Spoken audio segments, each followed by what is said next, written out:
Сәлеметсіздер ме? Менің каналыма қош келдіңіздер. Бүгін сіздер көретін видеода үйде ет жоқ кезінде дайындауға болатын ерекше бір тағамның рецептімен бөліскім келеді. Енді бір пиязды төрт бұрыштап турап аламыз. Пиязымызды турап аламыз.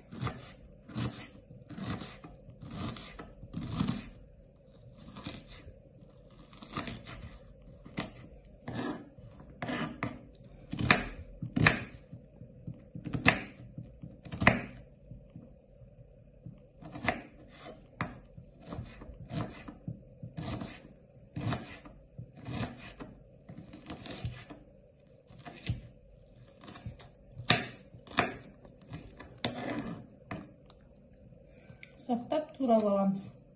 Төрт бұрыштап турап аласыздар. Енді бір сәбізімізді теркадан өткізіп аламыз.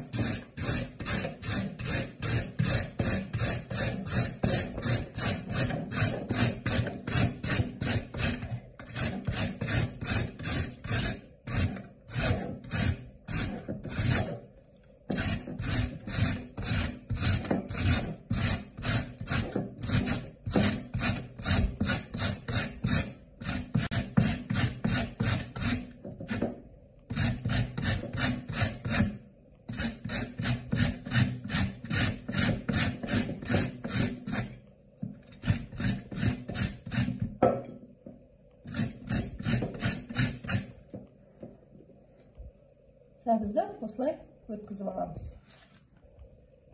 Енді жаңағы сарымсағымыз бен сәбізімізді майға қуырып аламыз.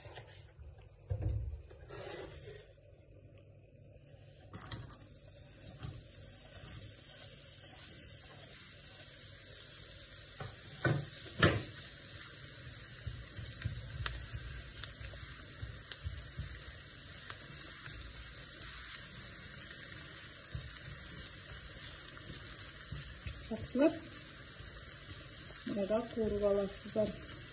Кішкене сарымсағымыз қызарып қуырылсын. Сәбізді саламыз.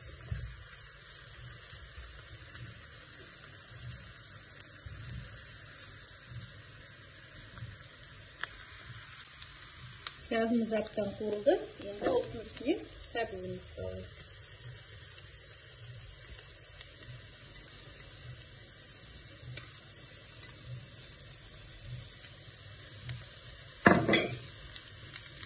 Сәбізбен пиязды қуырып аламыз.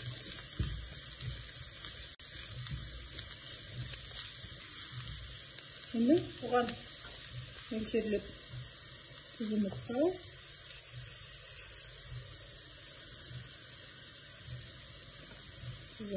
шағыластырайық.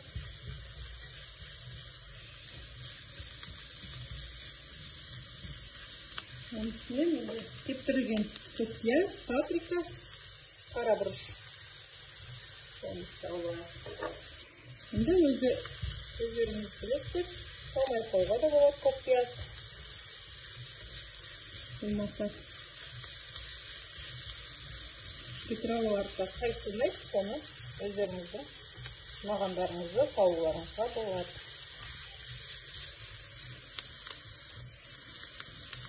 Şimdi ufak sәбізбен артық жақсылап қуырып, кішкене қуырып алайық.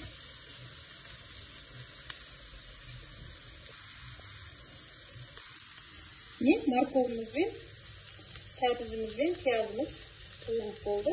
Енді бұны суытып қоямыз. Астын өшіреміз де суытып қоямыз. Енді мұнда бізде піскен картопымыз бар. Бұл жерде 500 граммдай картоп. Енді осы піскен картопты езіп аламыз. Қазір осы піскен картопымызды жақсылап езіп аламыз.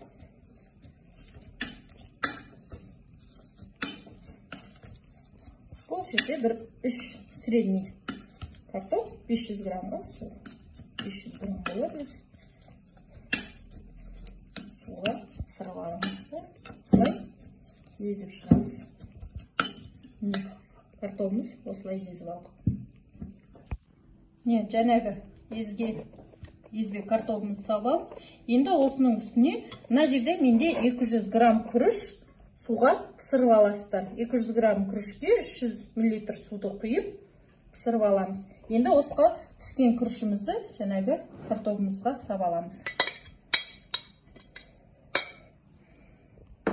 Енді осының үстіне чесногымыз, 2 кішкентай чесногымызды салып аламыз.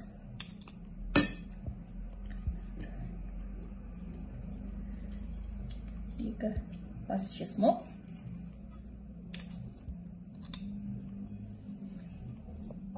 Енді осының үстіне жаңағы қуырылған морковымызбен, сәбізбен пиязымызды салып аламыз.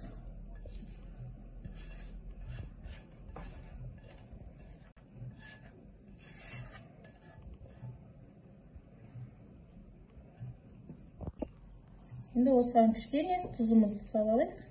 Тұзды дәміне қарай саласыздар. Енді осының барлығын жақсылап араластырамыз.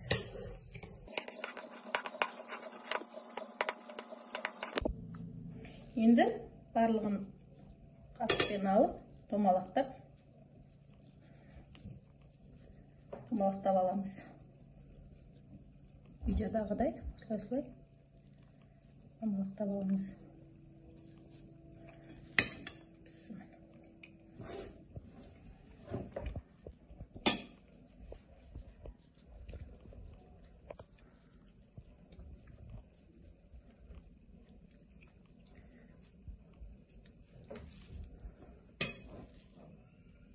Томалақтап барлығын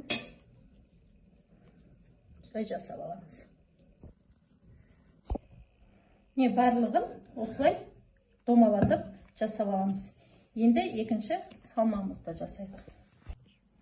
Салмамызға 2 жұмыртқамызды жарып аламыз.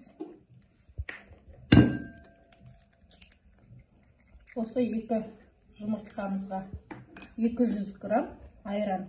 Айран болмаса, сметана, йогурт бола береді. 200 грамм айран. Бір кішкене қасық содамыз саламыз. Енді осыны кішкене араластырып алайық. Жұмыртқамыз езілгенше араластырайық. Осыны араластырып алғаннан кейін үстіне қазір осылай араластырып алайық. Енді осының үстіне 150 грамм ұн. 150 грамм ұнымыз үлкен қасықпен 3 қасық болады. Жетмелерін қойса 3 қасық ұнды. Енді осыны жақсылап араластырып аламыз.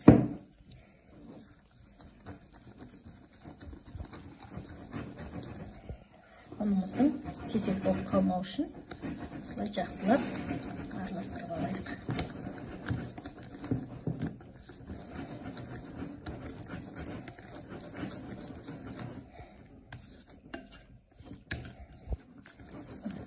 Ешқандай оның несі қалмау керек. Араласқанда осылай болу керек.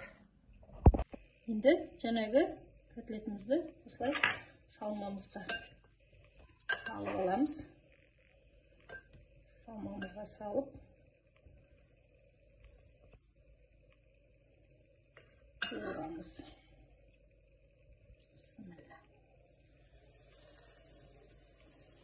Осылай баяу отта қызарғанша қуырасыздар.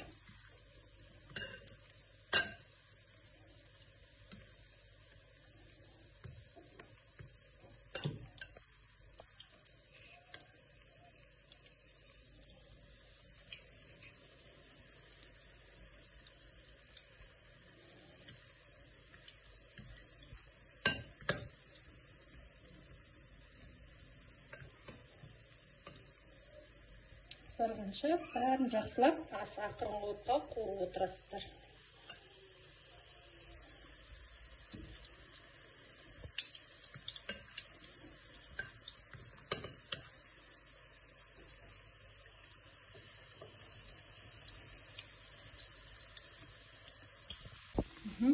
Енді бір жағы қызарғаннан кейін екінші жағын осылай аударып аласыздар.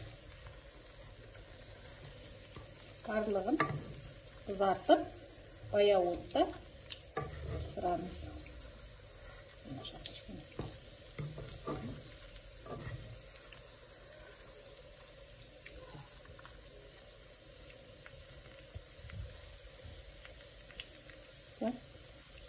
Қызарғанша, енді екінші жағын қызарғанша қуырып аламыз. Енді екі жағы да қызарып, қуырылды. Енді немізді түсіріп алайық.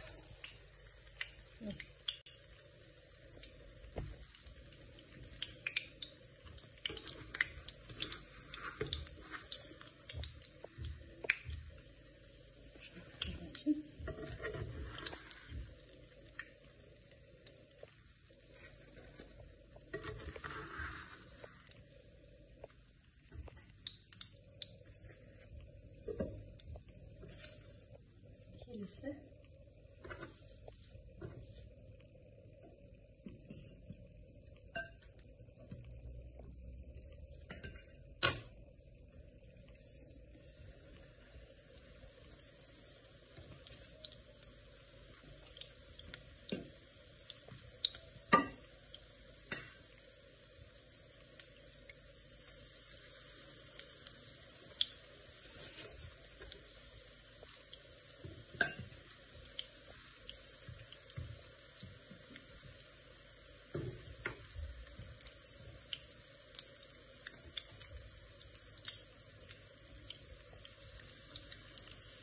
Осылай екі жағы қызарғанша бұны да осылай қуырып аламыз.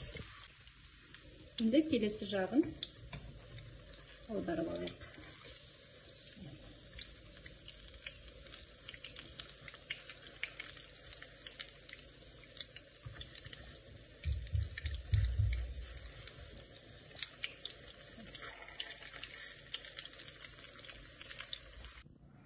Міне, етсіз дайындалған тағамымыз дайын болды.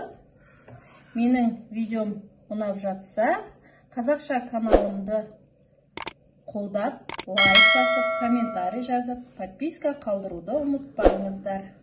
Көп рахмет, сау болыңыздар.